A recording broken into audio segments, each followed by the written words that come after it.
وہ مافیا آہستہ آہستہ اٹلی پورے میں چھاڑ دی اور اٹلی کو یوں کہیں کہ مافیا نے اس طرح جکڑ لیا جیسے سمندر کو پانی جکڑ لیتا ہے. آپ یوں سمجھ لیجیے کہ اس مافیا نے اٹلی کو ایسے جکڑا جیسے تھرڈ ورلڈ میں کوئی مافیا کسی کنٹری کو جکڑ لیتا ہے. ہاں بالکل ایسے ہی اٹلی میں جج تو کام کرتے تھے لیکن مافیا کی مرضی سے. پولیس والے اپنی اسٹریٹجی تو بناتے تھے لیکن مافیا کی مرضی سے. کوئی الیکٹیبل کوئی سیاستدان سیٹ تو جیتتا تھا لیکن مافیا کی مرضی سے. پورا ملک آپریٹ ہوتا تھا, تمام ادارے آپریٹ ہوتے تھے صرف مافیا کی مرضی سے. ہاں چند سیاستدانوں نے اور چند لوگوں نے مافیا کی ناک میں دم کیا تھا اور ان کے سامنے کھڑے ہوئے تھے لیکن وہ صرف اور صرف قبرستانوں میں ملے.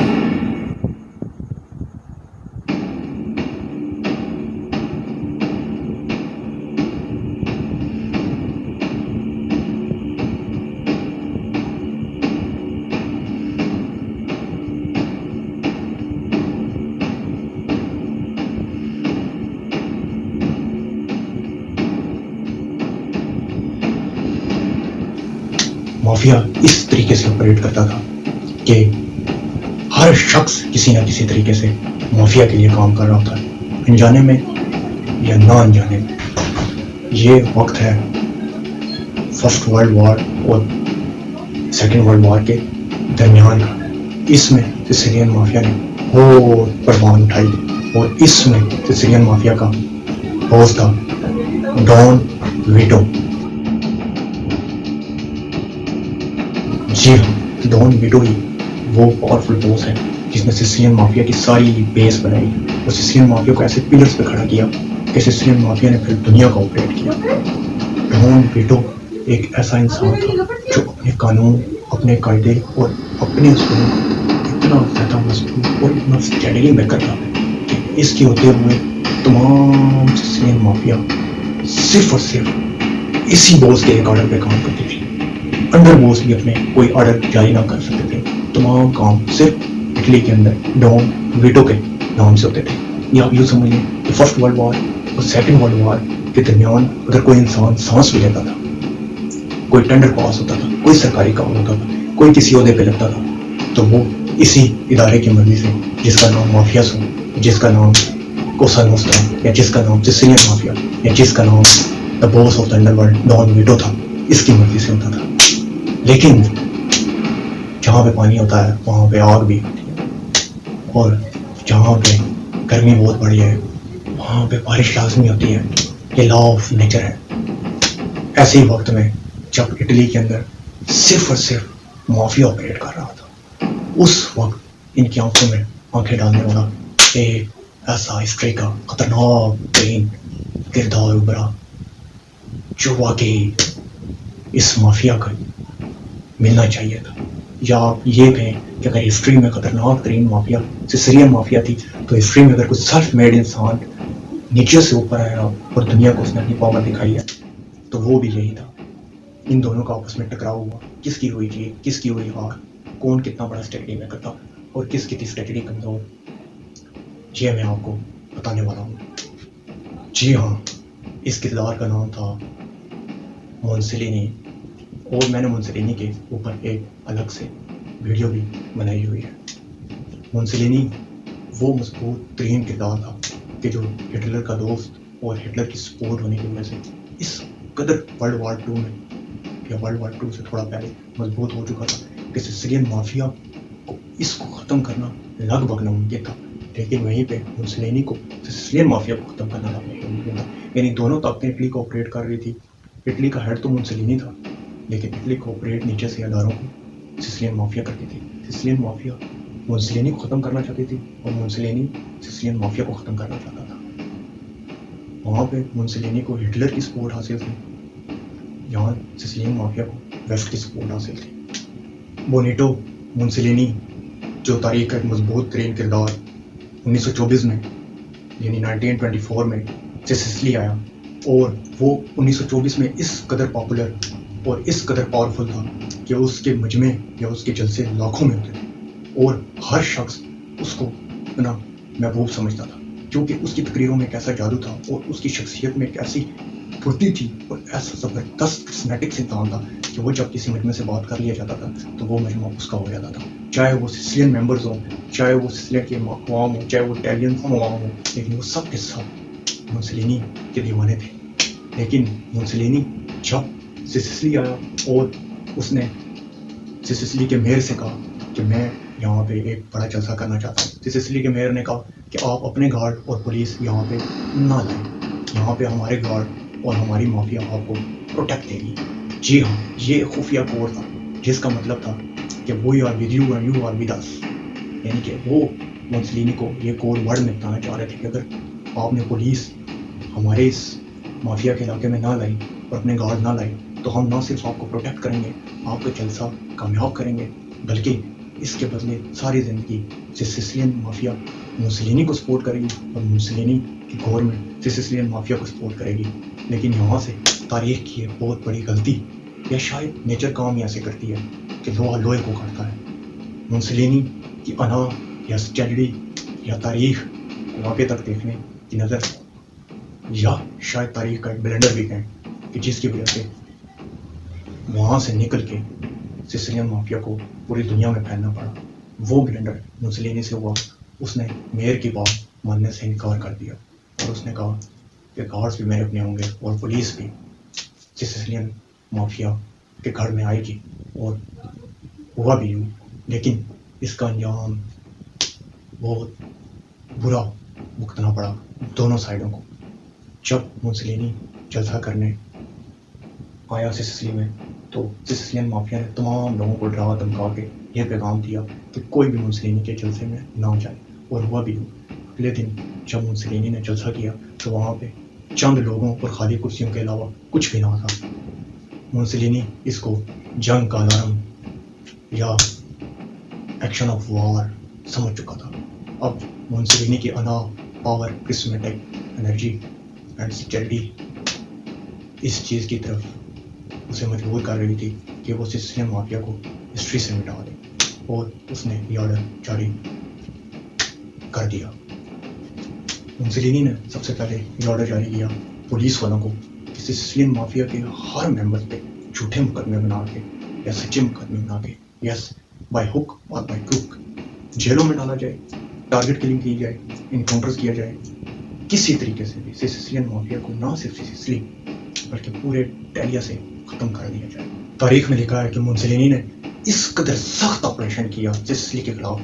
یا ڈان ویٹو کے خلاف یا کوسا نوسٹرا کے خلاف یا اس مافیا کے خلاف کہ پولیس والوں کو آرڈرز جاری تھے کہ اگر کسی کو روڈ پہ سریعام مارنا پڑے، ماورائے عدالت قتل کرنا پڑے، یا اس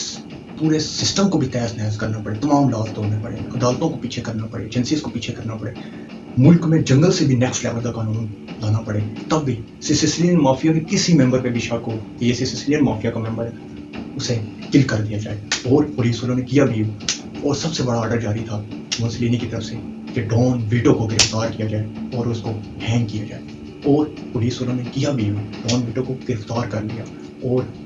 انہوں نے مافیا پہ وہی کنڈے اپنائے جو مافیا اس سے پہلے لوگوں پہ آزماتی تھی، یعنی انہوں نے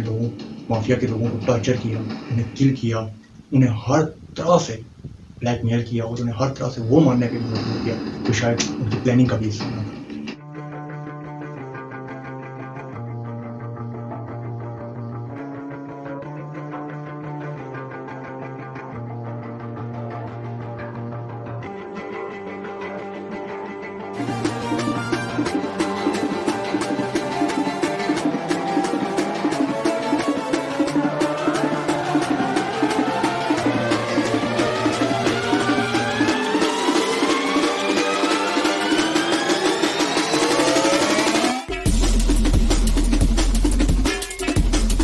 لیکن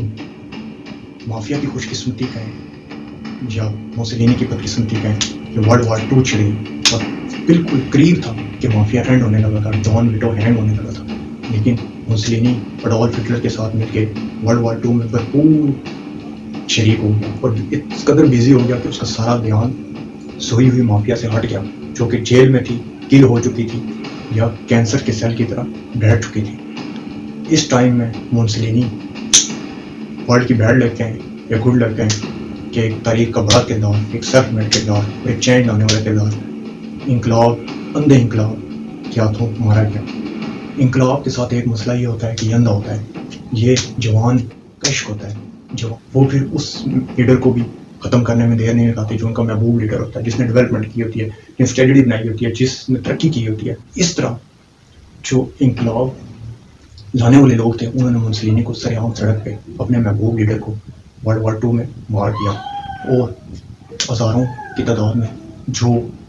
سیسیلین مافیا کے لوگ جن کے نمبر ابھی لگے تھے ہینگ ہونے میں یا کل ہونے میں جیل کے اندر ہی،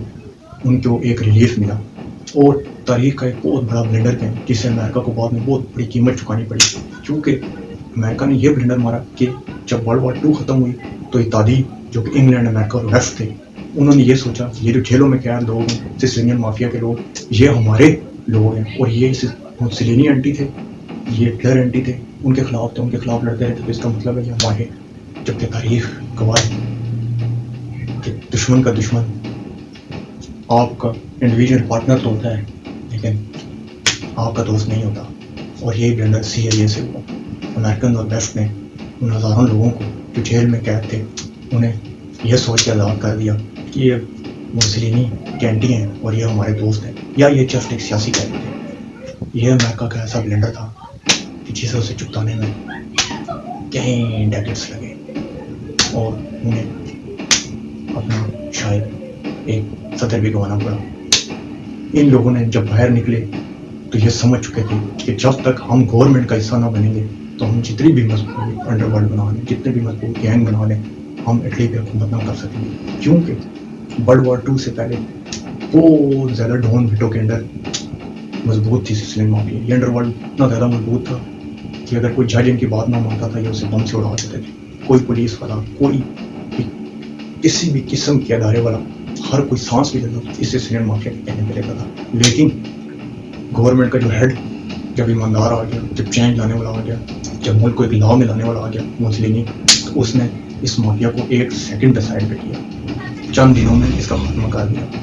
اس مافیا کو سمجھ آ گئی تھی کہ جب تک ہم گورنمنٹ میں نہ آئیں گے، ہم گورنمنٹ ہیڈ نہ بنیں گے یا ہمارے الیکٹیبل گورنمنٹ میں شامل نہ ہوں گے، مافیا بنانے کا کوئی فائدہ نہیں. ہماری مافیا کسی وقت سائڈ کر دی جائے. اور جیلوں سے نکلنے کے بعد یہ الیکشنز میں آئے، خود الیکشنز لڑنا شروع ہو گئے، یا جو مین آف دا آنرز تھے یعنی پاسیے جو باس کے نیچے انڈر باسز تھے وہ خود الیکشن لڑنا شروع ہو گئے، یا اپنے کیپوس کو لڑنا شروع ہو گئے یا اپنے سولجرس کو لڑنا. یعنی کہ تمام سیاسی جماعتیں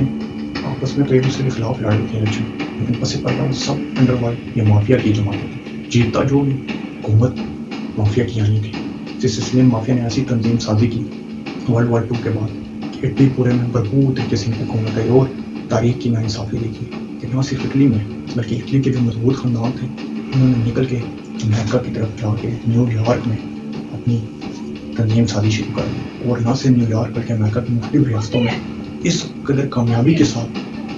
ڈرگس سیلنگ کی کہ پورے امریکہ کے بھی نظام کو انہوں نے اپنے ہاتھوں میں جگڑ لیا. سیسیلین مافیا نے آگے کیسے آپریٹ کیا اور کس طریقے سے انہوں نے نہ صرف اٹلی بلکہ نیو یارک اور امریکہ کی دوسری بہت سی اسٹیٹس یا یوں کہیں کہ پورے امریکہ کو آپریٹ کیا. یہ سب کیسے ہوا، کیسے اتنی آسانی سے